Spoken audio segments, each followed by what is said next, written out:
The question is, if limit x tends to 0, a e raised to x minus b cos x plus c e raised to minus x, all divided by x and x equal to 2, find the values of a, b and c.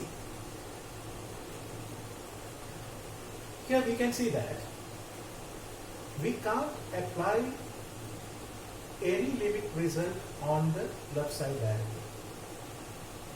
So we have to transform the left side. As a first step, I am going to remove sin x from here by applying the result limit x tends to 0 sin x by x equal to 1.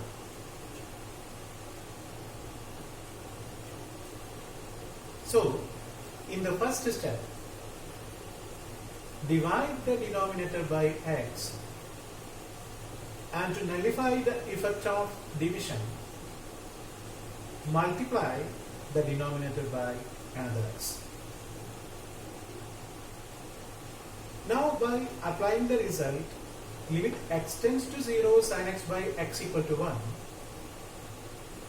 the equation becomes limit x tends to 0 a e raised to x minus b cos x plus c e raised to minus x, all divided by x squared equal to 0. Equal to 2, not 0, equal to 2. So, here the denominator becomes x squared. At this time also, we can see that we are not able to apply any of the limit results directly on the left side. So, we have to transform the left side further. For that, in the third step, I am going to write the series form of e raised to x here with a, series form of cos x here with minus b, series form of e raised to minus x here with c, all divided by x square equal to 2. Thus the equation becomes like this. In the fourth step, I collect all the constant terms a minus b plus c, then x terms a, now x term here minus c, then x square term a by 2 factorial plus b by 2 factorial plus c by 2 factorial, then x cube term a by 3 factorial, now x cube term here minus c by 3 factorial, and so on, equal to 2. All divided by x squared equal to 2. That is the equation. The equation becomes like this. By collecting the constant terms, x square terms, x cube terms, etc. Now in the fifth step, I split the left side of the equation as the sum of limits. So the first term becomes limit x tends to 0 a minus b plus c all divided by x square. Second term becomes, here one x will be cancelled, then limit x tends to 0 a minus c divided by x. Here there is no need of writing limit x tends to 0 because x square will be cancelled. This is a constant.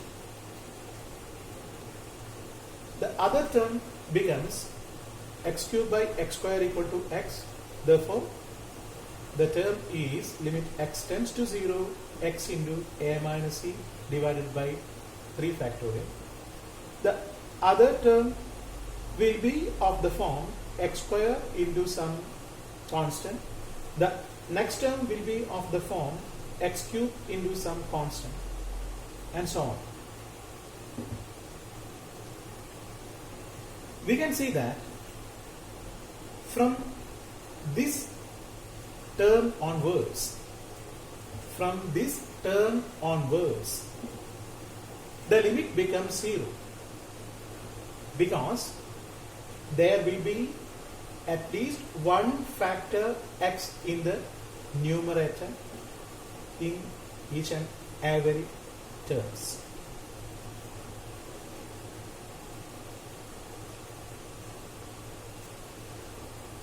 So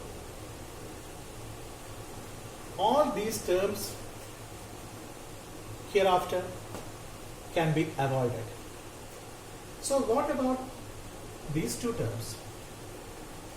Here, if a minus b plus c is not equal to 0, and if a minus c is not equal to 0, this term will be infinity, because limit x tends to 0, this comes in the denominator. This term also will become infinite. But we know that our limit is a finite number, that is 2. So these two terms should not be infinity.